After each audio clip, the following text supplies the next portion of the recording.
bred for jumping. Okay, great. But look at her type.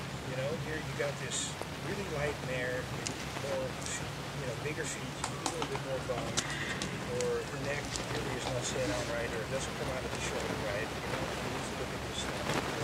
This is a mare that is really a big-bodied, short-legged mare. And why do you want to breed her to a stallion that's really heavy and big? That's not going to improve her type. If you purely want to do that because you like to jump, and it's for you, and you're never going to sell the foal, and this is what you're excited about, great. But if you really want to improve the type and have something out there that people are going to look at and go, wow, this is a nice cross, you know, it's an improvement over the mare. It moves better, the type is better, it's more leggy, it's more balanced. Then you can probably also sell that foal because it's attractive to other people. And I always tell people, you might want to get this foal right now. But what happens 2 or 3 years down the road? You don't know. I mean, you may think you know, but most people don't know. In this country, things happen to people all the time. In this country, anywhere. That changes their situation. And that foal they were going to breed and keep forever now needs to be sold. It's better if it's a, generally accepted as a higher quality or better type or better mover, so you can actually sell this youngster, than something you wanted to keep forever, but only another one you love. Because that makes it really tough. So to me, when I give somebody advice on how to breed their horse, it should just generally be an improvement with them. And the improvement has to be looked upon as what the general public or the general group of breeders or buyers that are now buying horses look at as a type that they are interested in. Interested in the jumping ability, that they're interested in the temperament that they're interested in, because that's your market. And if you are missing, four out of 5 of those, and you're trying to sell it, it's going to be a whole lot of effort for less money. And yes, it will perform fine when that horse is 8 or 9 years old, and it actually turns out it jumps great. And somebody's going to be very lucky they bought this horse for a great price because it didn't look like anything that was going to mount to something they were excited about, so they got it for a great deal. But that's not good for them. Right? So we have been breeding with a lot of different stallions, different pedigrees, but we've come for many years from the same direction. I wanted to come from a jumping pedigree with stallions that can move. Have good conservation. And one thing that we accomplished by doing that is that when I started with the Antiquarian Society, it was the general consensus, and you hear this still a lot, that you can't sell a jumper young. That jumpers with inspections will never score high or are looked upon as jumpers that will be nice jumpers later, but obviously are not going to look as good as the nice dressage horse that you saw the ground before, or aren't going to move. And we've been able to change this. I mean, the horses that we put out with, stallions like a Scudo or Pablo or Pablito, they came out with great conformation, great movement, and they were beating up and down the country horses that were totally bred for dressage. And this was a new thing, and this was nice. It was a very, very exciting thing for me, because it was my goal to do that, and it was a bit of a challenge. And, when you work with stallions that have such a strong breed film, which is something that is calculated purely from their offspring, then you can breed some different mares all across the country and come out with a good result a lot easier than with unproven stallions that either haven't had that much offspring, stallions that may have offspring all over the world, but don't have any kind of system to figure out how these offspring have come out. And this is one of the nice things that the variants have done, is to put out the next group here where they take a number of offspring and score these offspring at the inspections, score them at the sales, and they also look at performance from the stallions. And they will be able to put together a minimum of 15 mares that will performance tested, and some of the other offspring to compile data. And data is based on conformation, movement, jumping ability, ride ability and put together a group, which is very helpful for people to look at and upload it all these offspring. And very interesting, a Schutte to two stallions that made their top list for jumpers and the top list for riding new style. They are standing in North America and they're both in my barn. And I didn't plan it that way, but these are the type of stallions that work well in the United States because they need to breed a variety of mares and come out time after time with decent looking offspring that people say, wow, this is such a nice improvement on my mare. The neck comes out better, the conformation is more correct, and the movement is better. You know, things like that you can see as a foal right away. Jumping, I always have to say it has to be kind of a given because these are jumping stallions. And we don't know the mares in a lot of cases. Pedigree might look good, but we haven't seen them jump. Or, you know, if we can match it all together like that, it's really much better for the person that's breeding, because at some point you're going to do with that horse that it's bred for, or they're going to sell it to somebody who wants to do something with it, and you have a much larger base of clients to sell these horses to when you have a nice jumping bred horse that is attractive and does everything that a dressage horse is also supposed to do, at least from the indications you have as a youngster. And that's all you can say when they're just born or when they're yearlings, you know, not much other than you look at their nice prettiness, their conformation, you know, what's attractive is also attractive to other people. It's attractive to you.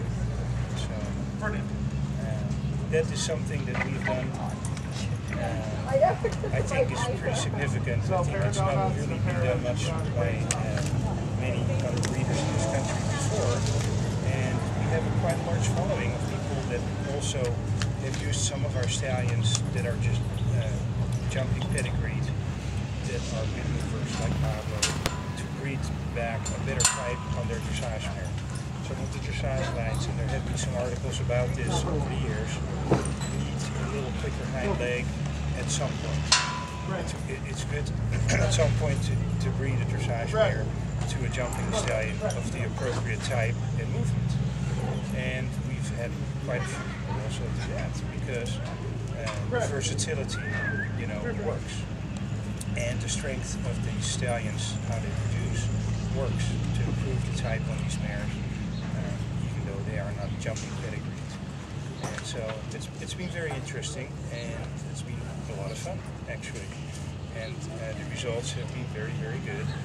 And I think that you know, we have actually the advantage now that we have 8 stallions of mostly different types and different pedigrees.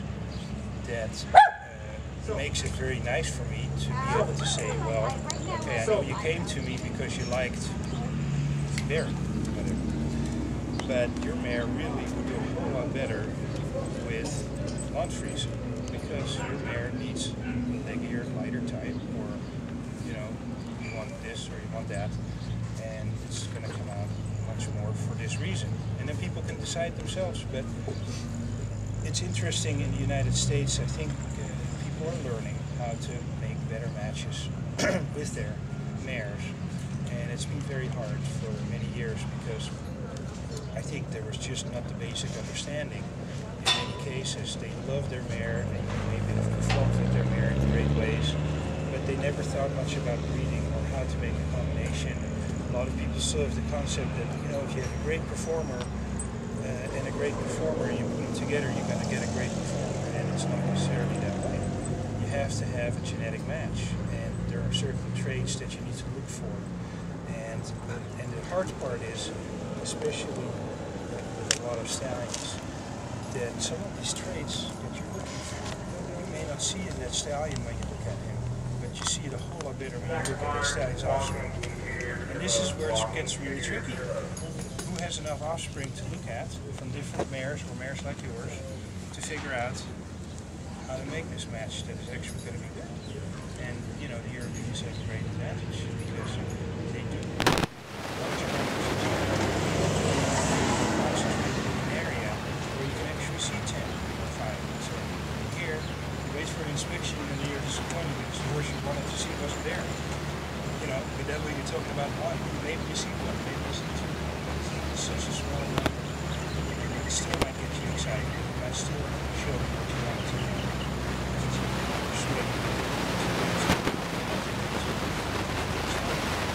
It's so hard for me, now that I am, because I do get to see a lot of things from our stallions. I know you know your mare, and you always want to pick the best offspring out of your mare. I can't believe anybody wants to pick the best offspring.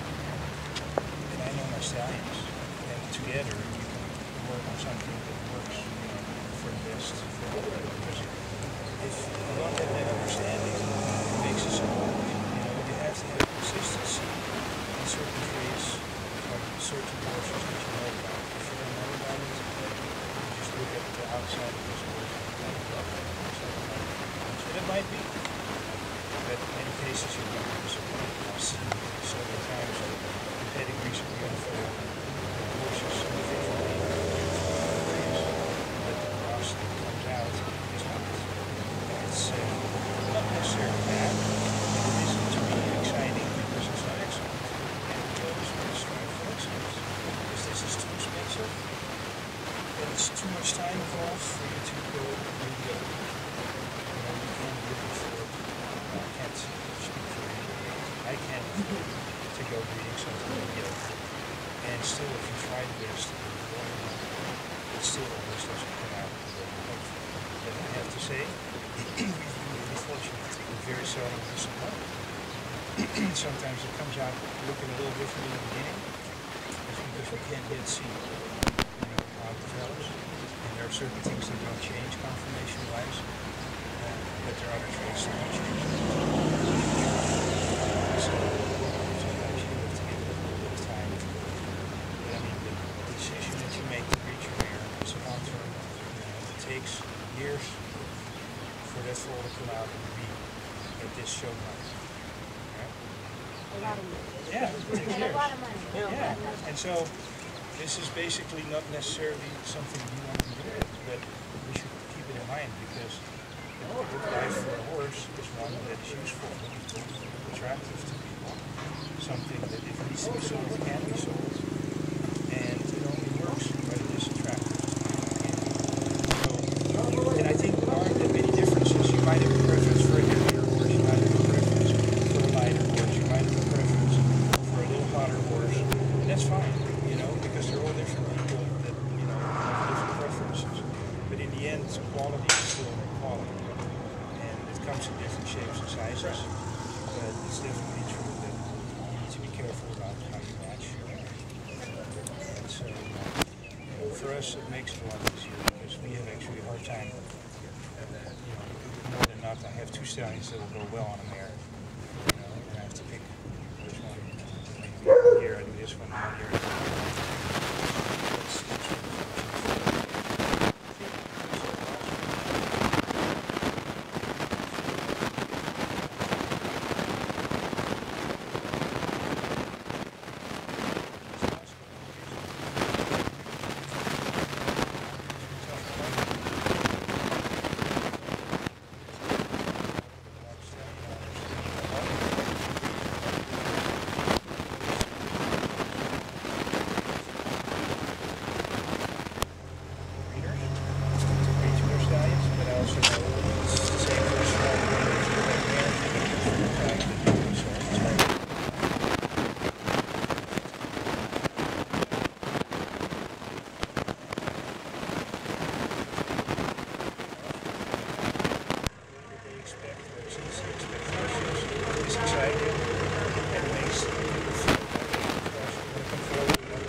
That's okay. It has to be something over the years that people have seen, where they can trust your advice, and the stallions sometimes, because they just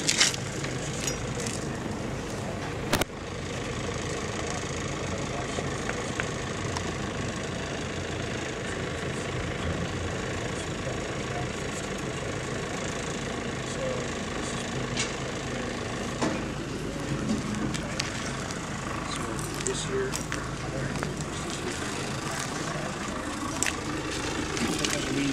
great breeding season, that I see a lot of activity in the breeding.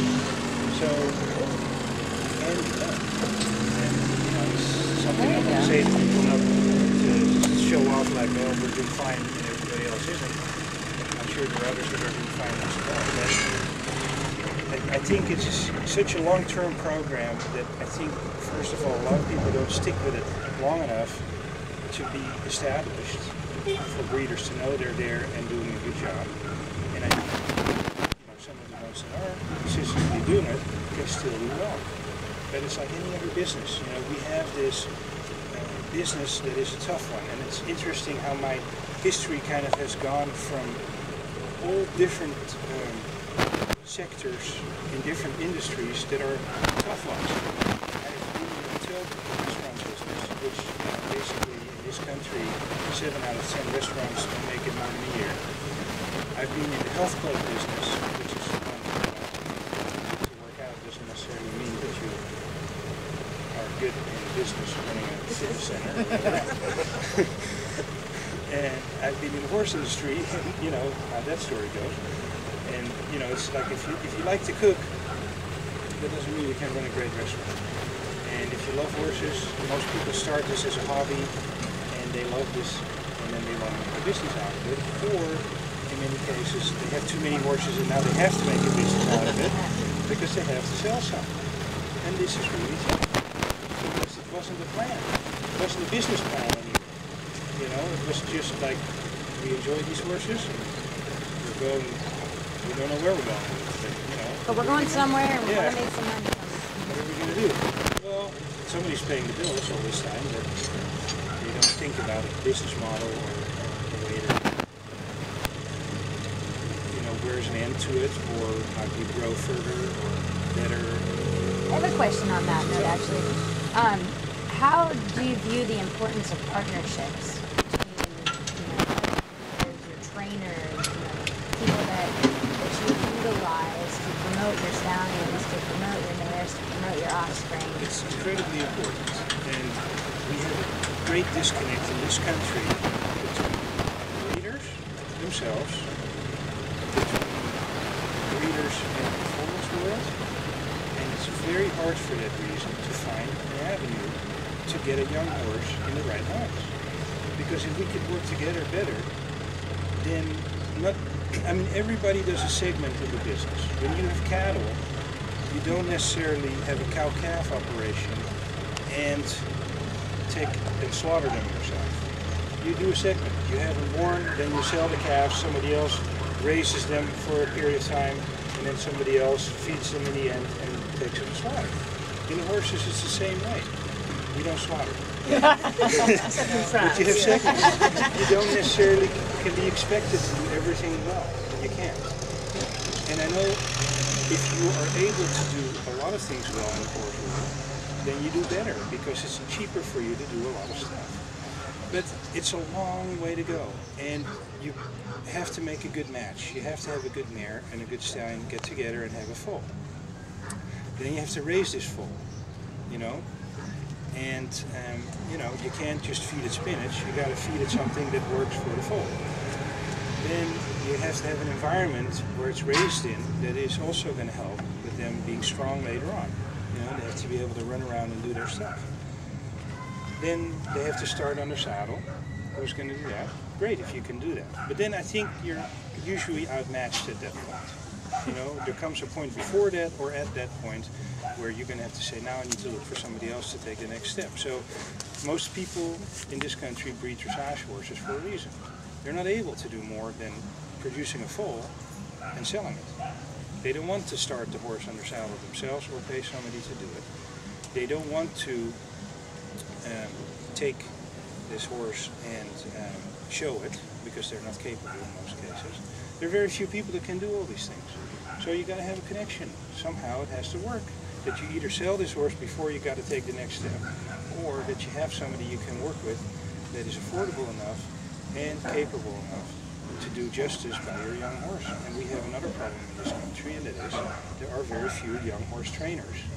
And there are very few trainers in general that like to take on a young horse because they can make much more money with the horses that are ready to show. So there are a lot of challenges we have that they don't have in Europe, and they have much better setup. The system there is much more breeder driven, and people work together, and you go to certain people for certain things easily.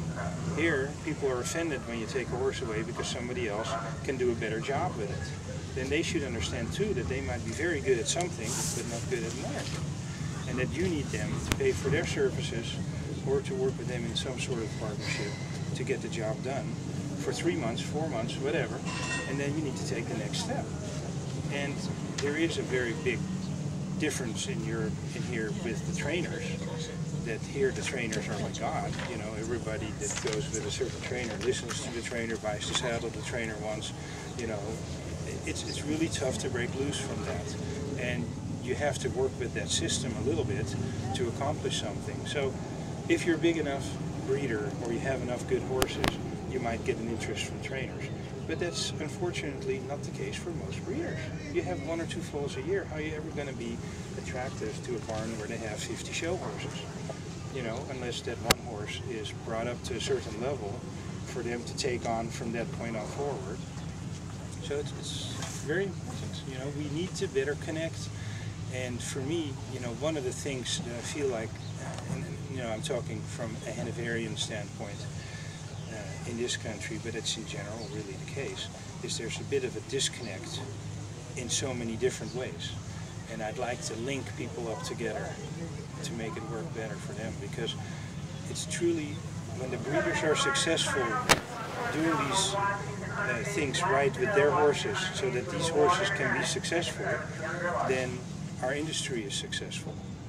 And it's the industry as a whole, you know. I mean, I can look at it just Hanoverians, but it's not just Hanoverians. It's Oldenburg, it's Holsteiner, it's Trainers, it's Dutch. It's all the breeders in this country, you know, that are breeding young horses need to be able to make the right connections. Not everybody has a daughter that's a super rider that can take it to the next step, or rides themselves or starts them themselves, or, you know, it's just not there right now for most people. And it's fortunate when you do have some of these steps you can take, because you can have a few horses here, a few horses there, and maybe as long as you have it going, you have a little bit of a system, but we're lacking the system, you know, here in this country. Can I ask you a question? Congratulations on your election to be the president of the Hanoverian Society. I wanted, in that connection, I wanted to ask you, what is the Hanoverian requirement for registering foals from a mare that doesn't have, that is a registered mare but you can't get the papers? That has no papers? Well, she has papers, but you don't have papers? Yeah. If it's a Hanoverian mare? It's not a Hanoverian mare. Oh no, then you're out of luck. You're just out of luck. There's well, you no have book. to be able to show her, well, you have to be able to show her pedigree. Right. And you might know the pedigree, but how do you You don't do figure any this out? DNA. Yes, you can do the DNA, but then you should be able to get her papers, right? The thing is, the register of this mare, which is maybe a Dutch? Or No, actually, this is a cell phone set. She's a cell phone set. Well, that makes it even trickier. Yes, it does. I speak French, but I know that they're not very responsive over there. It's really hard. There's not a good presence of them here, so you don't have a real great advocate. And there's really no problem when you have the papers, because then, you know, they can approve the pedigree and look at the mare, score her appropriately, and put her in one of the books. But the problem is, if you don't have papers, they're not going to do your homework. You have to do it. So, you know, if you can do the DNA and actually have this mare so that they can figure out that this is the appropriate mare for the papers that are missing, then you should be able to get the papers. But that would be your first step. Yeah, the Hanoverian Society or any other organization isn't going to go with a copy of what you think it is. Right. They're not doing Because that wouldn't be very credible. No, I understand. Yeah, so they have, you know, they take outside mares for sure. Right. And there's no problem with thoroughbred mares, there's no problem with any breed, any European breed. But they need to be able to see the actual, the copy of the papers to approve her for looking at, and then they need at some point the originals. I wanted to ask you about the Hanoverian Society. Are they going to, in the future, be a little more with a hunter-jumper, a little bit than all dressage like they do now? Well, we actually are one of the few societies that have a jumper program. We have a jumper breeding Well, what program. do you see the future of that? It's growing, and people like it. It's added value. I am on the committee. I've been for years. And so we started that probably about 6 years ago. And it's true. It's like I said before. There's a reason why in this country a lot of people are breeding more in dressage horses. But our hunter market is huge. Yeah. And a lot of these horses end up there. So that doesn't make sense by itself, you know. So it's not really purpose driven from the breeder forward. It just happens to go down, you know. And it's like people say, hunters happen.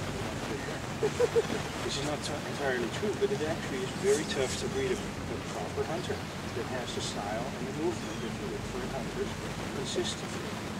You know, it's hit and miss for most people, and that's why hunters happen, because it happens to be a horse that should moves like that, and hopefully jumps enough, and then it works, you know, for a lot of people. But the Hanoverians actually never, in their history, had hunters or did anything with hunters because it's a European breed. So they're not against hunters, and actually I've had some super hunter prospects score really well at their inspections. Because I think a lot of people have this idea about, you know, okay, the horse doesn't move so good, it's a hunter. That really doesn't ring true. You know, it has to be a horse with a flat side movement, but it could have a large reach, it could have a nice big stride, and it could have conformationally, even though the neck may not come out so upright. If you stand up a horse relaxed, that doesn't usually come out that upright anyway. People can ride a horse down. So a lot of these horses truly, at a registry level, score good if they are quality horses. So I think a lot of times people use it as an excuse, like, oh yeah, my mare didn't do well, but she's really a hunter. Okay, this could be, but usually it's not really true. I think there are some fabulous quality hunters that score very well at the registry level and at the Hanoverian inspections. I mean, I've seen some, you know, I've seen a mare that wasn't a Scudo mare that was brought out, and she trotted 5-6 steps, and the judges go, wow, this is a 9. And I'm talking next to the guy who actually lives in Florida here now. And I said, you know, you need to put her there with a hunter. That is a perfect hunter, type and movement. And he said, well, she's going to be a bit of a size. And that's fine, you know. But I mean, to me, from what I have seen, and I've seen quite a bit, that mare would make a $100,000 hunter within 2 years. That's where your money is. But you have to, in horses, use judgment. And sometimes that is really where you could make money or lose money. Not sometimes, almost always, you know. You need to judge where that horse should go to get your best potential if you're trying to sell it. And that could make a huge difference. I've seen horses that go with dressage trainers where people spend $30,000, $40,000 and 5-6 years, 5-6 years of training. This horse is now an 8-year-old, going at quite a good level, and they still can only sell this horse for $30,000. What is the point of doing that as a breeder? It just does not make any sense. You know, if you really enjoy doing it, then it doesn't matter. But economically, that just does not make any sense. Where you can take a jumper horse that is talented, and if the horse is somewhat attractive, conformationally correct, and not so hard to work with, and you have to jump if you're looking for it, you need to show that potential, and it takes you 1 year, 2 years, and you can get a $50,000 price, or maybe more. That is a whole lot more interesting to me, and I don't see how it's not to others, and I think a lot of people start seeing this, but I think that there is a little bit of a reluctance to do something that's out of your comfort zone, because people think, oh, a nice moving youngster should sell, you know. It's a simple, logical thought process maybe, but I don't know that you could look at it that way. If when you don't sell that horse, then what do you do? It still needs to be trained, it needs to be started. And then what are you going to get for it as a 4-year-old or a 5-year-old? You're not going to get the same price as you get for a jumper that jumps decently. So it's different way of looking at it for a lot of people. But I think some people have stepped out, and I think the jumper breeding program in the Hanoverian Society is actually making some people aware that this might be an interesting way to try and see how they can do with that. And I think some people in the end are going to be really happy with doing something like that. But it's hard because you know you're a dressage trainer and you like a pretty foal that moves nice. And it's a little bit easier when you look at a stallion, and I have to come back to my own, like Pablo or Lance Friese, who have, actually Pablo has more Grand Prix offspring than any stallion in this country. He is a very extravagant mover. He's produced over 10 dressage Grand Prix horses too. So it's a little bit easier for somebody who's very comfortable with dressage to just take a stallion like that and say, okay, I'm going to try to breed a jumper, because I'm still going to get the type and the movement anyway. I haven't lost anything, and if it jumps, great, I can go in that direction. And it's a safe way to go. But it is actually for me a safe way to go. It's something I've been thinking about for many years. But for a lot of American breeders, that is taking a step in a different direction that they're not used to, from what they normally think about. I think it's really a good way to go. But you got to pick the right jumping stallion too. You can't just take it. I mean, if you did the same thing with Baron, that probably wouldn't be a good choice. He's not going to make a nice, extravagant mover in the dressage ring. That's likely as possible. He was a great himself. I have a question. Is there any way to gauge, rideability and trainability at an early age? Siblings. Siblings? Yeah, siblings and parents and offspring out of the mare are the best way to have an early on understanding of what's going to come out. I don't think that you could see rideability other than smooth gaits can be seen. But rideability is more than just the gaits. Right. So I think if you have a track record of the mare, and if you have seen many offspring, or if ridden offspring from the stallion that she was bred to, then that's probably as close as you would get. And I think as an established breeder, this is how your business should run, based on records from siblings and offspring from the mares, because and this is how we have sales sometimes. People will buy a horse before it's born, or an embryo, based on what has been produced out of that line. And of course, this is not so easy to do for a new breeder, but I mean, when you're established, we've sold many, many embryos. We've sold embryos back to Europe, and it's purely on the pedigree and on some of the siblings that they have seen.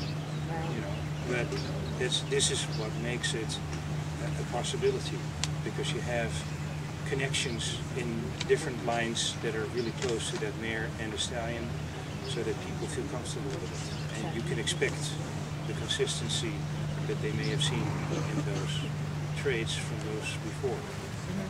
I think you could see a little bit on the foal's temperament, and you can see the movement, but until you really get on them and ride them, I think that's going to be hard. And even then, a tough 3-year-old may be a great 5-year-old to ride, and it may be an 8-year-old kid's horse.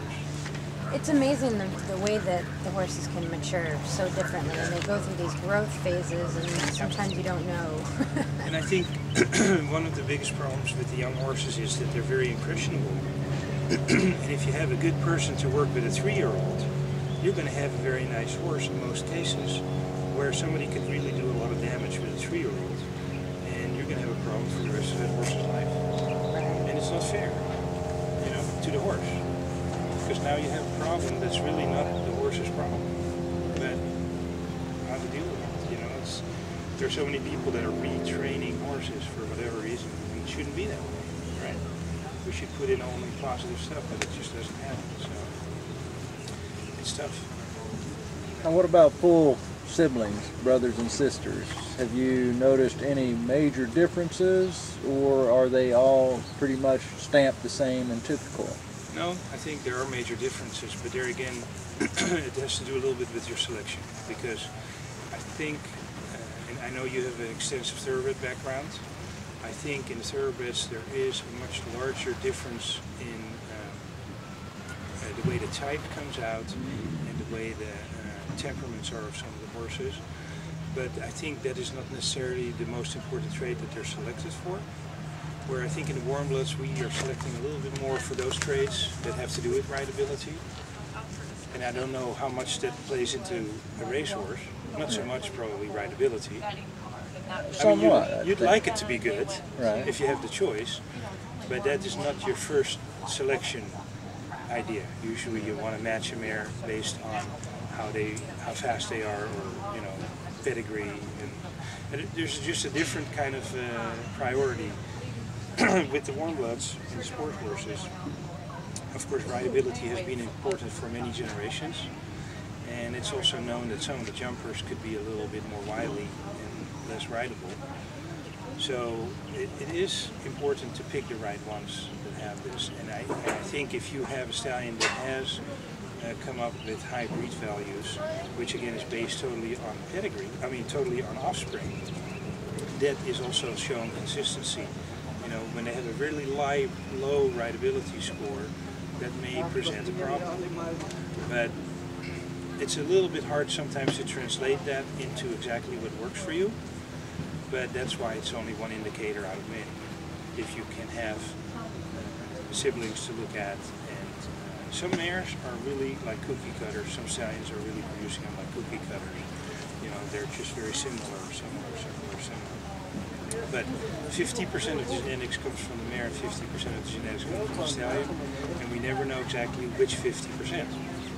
And this is where it gets a little tricky, where I know my stallions, which ones would be consistently producing a quiet temperament or consistently producing a strong hind end. These are traits we see back very consistently with some and not as much with others. So yeah, there are differences in full siblings, and there are differences from the same mare in different siblings. But it's amazing though how much we have been able to chart it out and have similarities over the years, even when that mare was bred to a well match with a different stallion. So I think a good match with two different stallions, if they're both a good match, could produce consistently a good offspring that might be very similar in rideability. I really want to meet your stallion. What's that? I really want to meet your stallion. Yeah? Yes, because he's here, right? Okay, We can well, meet he's him. looking at us over there. He was. Well, we can walk over there. Is that okay? Yeah. Are there any other questions about? You think you'd let Jack take a picture of all of us? Well, yeah, actually what I was thinking is it would be great. Yeah, we can get a picture, and I'd love to get a picture with For the blue Baron. ribbons. In front of the blue ribbons, actually. We can take a picture here and we can take a picture there. That'd be and then you great. can pick whatever picture you